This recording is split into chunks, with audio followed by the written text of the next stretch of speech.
Wenn Sie entweder auf Weiter oder auf Start klicken, kommen Sie zu den Dateien. Jetzt, wenn Sie eine Datei drucken lassen wollen, müssen Sie sie zuerst berechnen lassen. Das macht man hier über diesen Neu-Button. Jetzt haben Sie mehrere Möglichkeiten, die Datei zu laden.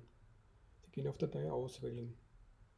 Ich zeige Ihnen zuerst, wie man die Datei als Dateiform lädt und dann via URL. Hier ist die Datei.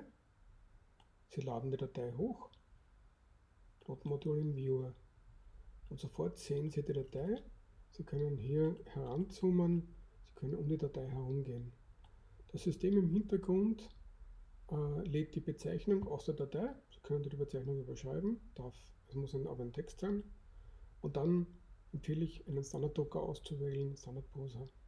Dann setzen Sie die Daten, die Sie haben, oder für den ersten Versuch lassen Sie es, wie es ist, und Sie klicken auf Speichern. Im Hintergrund wird jetzt hier das System berechnet. Und jetzt wissen wir, dieser Druck dauert 32 Minuten und 9 Sekunden. Wenn Sie die Daten ändern wollen, können Sie jetzt auf Ändern gehen und zum Beispiel diese Einstellung verändern und diese Einstellung verändern und die Datei wieder zur Berechnung schicken. Sie sehen, es wird wieder gequeued, also in die Warteschlange gestellt, und nach ein paar Sekunden erhalten Sie das Ergebnis.